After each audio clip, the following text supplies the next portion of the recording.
apostle of Living Word Ministries in Riverdale. Okay. So I support my mom. I'm one of her worship leaders. Okay. Okay.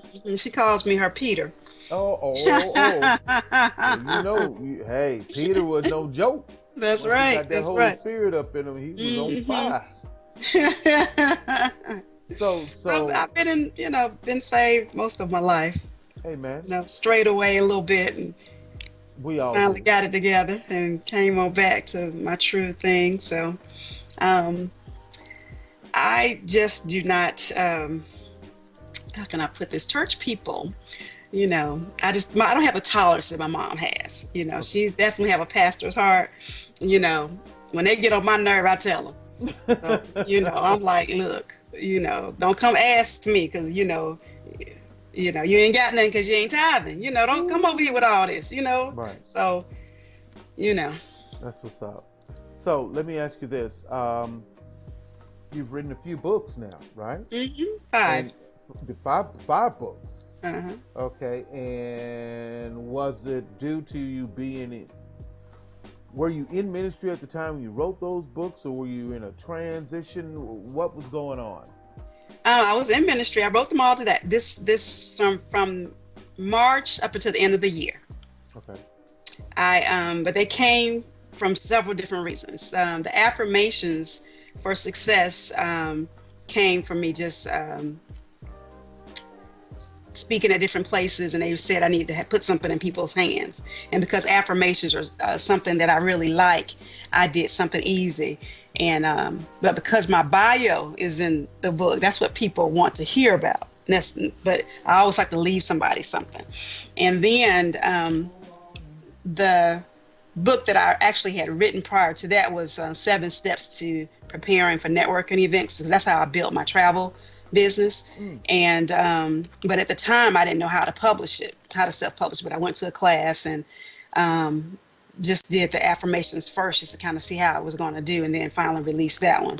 And then I was talking to my daughter who goes to Spelman, my youngest, and she was saying, Mom, people are always asking me, you're so positive. You're always saying positive things. She said, well, I get it from my mom. And she said, I said, well, let's collaborate. So that's when I did the affirmations, Dream Builders for Children and Kids and Children. And I did the book on travel, how procrastination can save you money when you travel, because my clients are always asking me, I want to save money. I want to save money, So I wrote that for that reason. And the book that I just released at the end of the year, I had already written it, but I was going to save it for Valentine's, Day, that time of the year. But as I was praying as the end of the year, and the Lord just wanted me to release everything that He had given me, so that He can pour in new stuff. So I went on and released the book, and it's Dr. Shell's 100 Steps on Dating. Because since my divorce, I've dated quite a bit. So I thought I could help, different people on some different things women should and should not do. It's particularly for anybody who's dating, but of course my audience is women, pretty much. Okay, so so you see, that's a wide little thing there. Hold up. So let me get this right. You just complete now. The dating book is the last book. I just released it at the All end right. of this on 12/31 midnight. Okay. Now It's on Amazon now.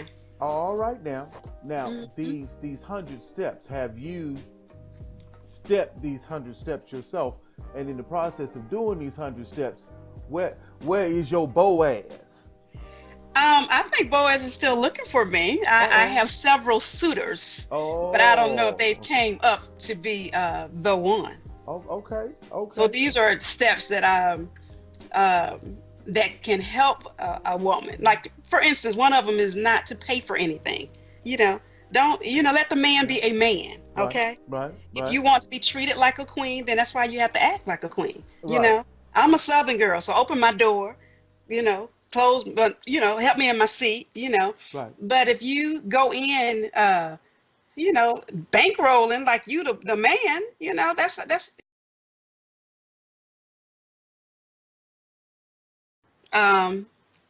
And that's how, I want to be treated, by my husband that God has for me. I don't think I'm a bad looking woman, but I have more to myself than just that. You know what I'm Right. saying? Of course, men are visual, so I prepare a great meal for them to Oh, see. watch out there now. However, Watch out there now.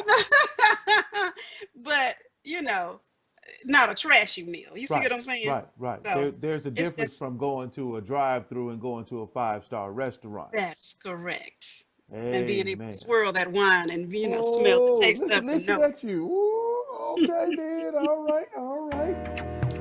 Brighter days and the sunshine. Brighter days and the sunshine. Brighter days and the sunshine. Brighter days and the sunshine. I got a phone call that my daddy died today. I never knew that I could ever feel this way. All I can think to do is come up off this place.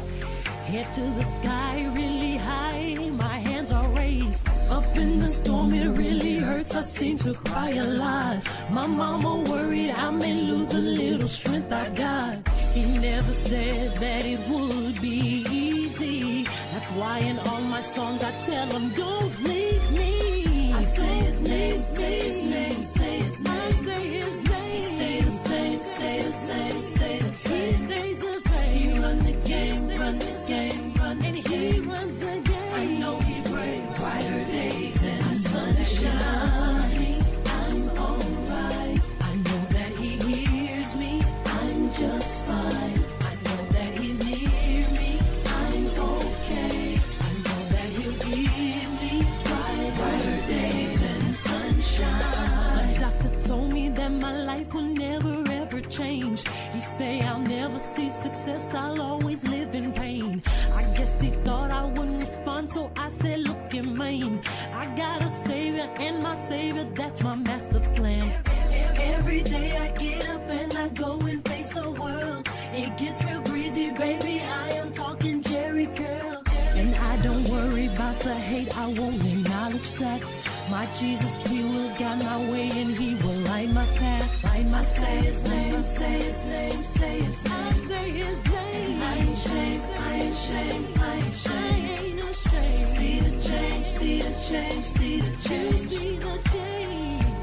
Brighter days and the sun shines me. I'm alright. I know that he hears me. I'm just fine. I know that he's near me. I'm okay. I know that he'll give me brighter days and the sunshine. You're okay. And he can see you. You're okay. I know that God can hear you. You're okay. He's so near you. You're okay. I know that he loves me. I'm alright. I know that he hears me. I'm just fine. I know that he's near me. I'm okay. I know that he'll give me brighter days and the sun shines me. I'm alright. I know that he hears me. I'm just fine. I know that he's near me. I'm okay. I know that he'll give me brighter days and the sunshine.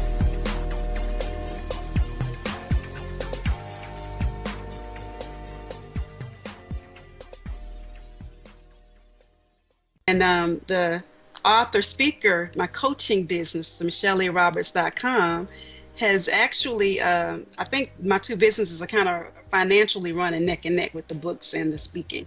So Okay.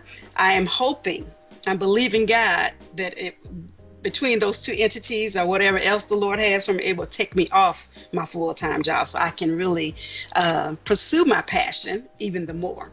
All right. All right. So we can look for Dr. Shale in the very near future doing what you do best, which is to motivate and to guide and direct those that are seeking to be guided and directed. And the great thing about it is I'm quite sure you in ministry, a lot of people think that sometimes you have to have the title of a minister or reverend or what have you to do the work of the Lord, and that's not the case. That's true. For a matter of fact, in many cases, the men and women that God called had never, for a matter of fact, there wasn't a thing such as theology schools. When God called them, he at times called them from very meager backgrounds, very there wasn't a glass ceiling because there wasn't a ceiling.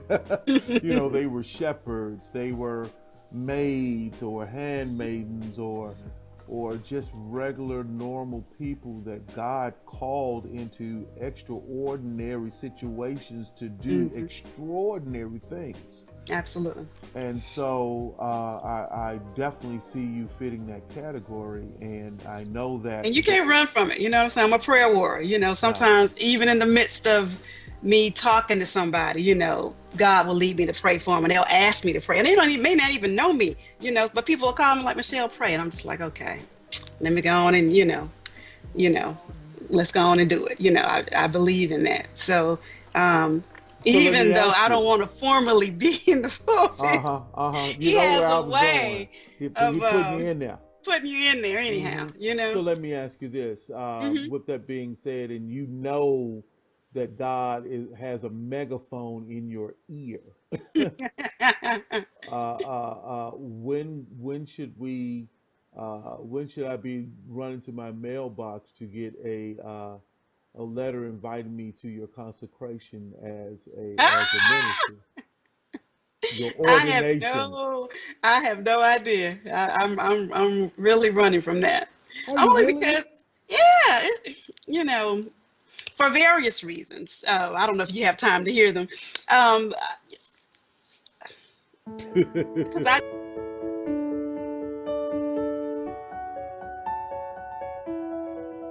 just because you can preach, you have the ability to talk in front of people. Let me tell you, you can go to school for that. My question is, are you anointed to do the role or to operate in the role of pastor? Because every preacher has not been designed to become a pastor. And so that's one of the greatest misconceptions right there.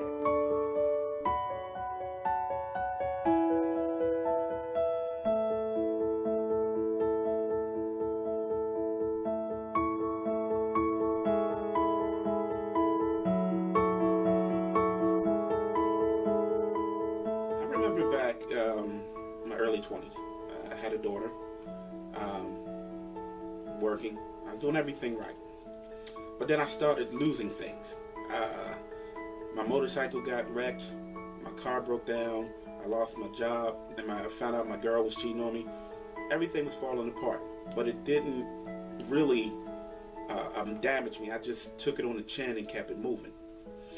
But during that time, there was one thing that really just sunk in, and it does resonate even today. I had met a young lady during that time, and I only knew her for about 2 weeks. During that time, it was really a strong relationship. I'd never really been in something to that magnitude that quickly. But turns out that she was murdered. I think a lot of ministry struggles from many different things. One is we struggle financially. Like, I don't think a lot of people understand, just because your church bring in money, it doesn't mean that there's not a struggle there. And some churches don't bring in hardly anything. I'm struggling, got a BG&E bill, Baltimore Gas and Electric, right here, real BG&E bill with a $5,000 note on it. That's real. This is real. And if we don't bring in the finance to pay it, there's no electricity. There's one thing that has definitely scarred me. We can say we're healed. We can say we're delivered from it. But at the end of the day, it still affects us. Well, it still affects me. Even now I'm talking about it, I'm praying and asking God to give me strength just to get through this question. That I had some of the same weaknesses that I was preaching to empower other people to come out of. I'm struggling with. Impossible. I'm the apostle, I'm the bishop, I'm the pastor. But you mean to tell me I have a struggle? And when I recall the thing that really hurt me to this day is realizing that I have a struggle. I'm hearing from God, but I didn't realize I had a struggle.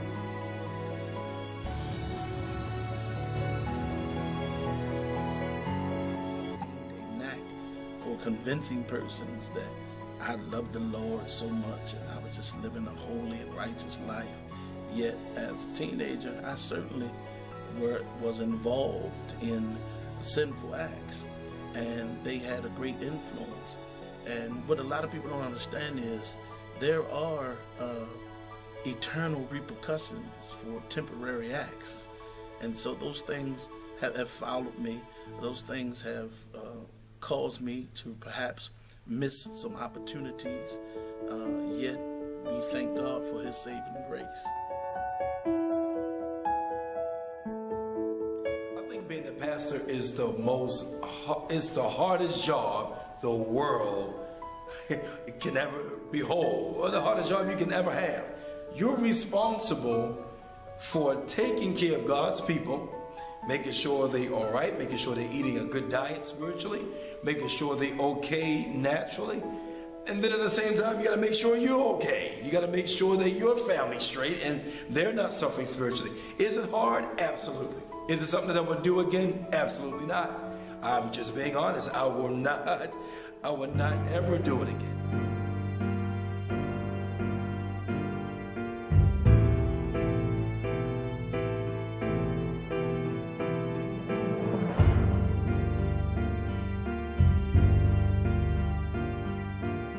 Thank you so much again, Doctor. Now, is it Dr. Michelle Roberts? I am a doctoral candidate. I have one more class and I start my dissertation. All right, then. Well, we're going to touch and agree and make sure that you go through that dissertation and that all is well. Yes, all is well. Hopefully I'll be done, complete everything that I need. I don't want no parts of doctors. I'm fine where I'm at. So God bless you, and may God keep you, and may God keep your sanity as you go through your dissertation. Oh, thank you. Take care and get ready for your next interview. Right, thank you so much. Okay, bye-bye. Bye-bye.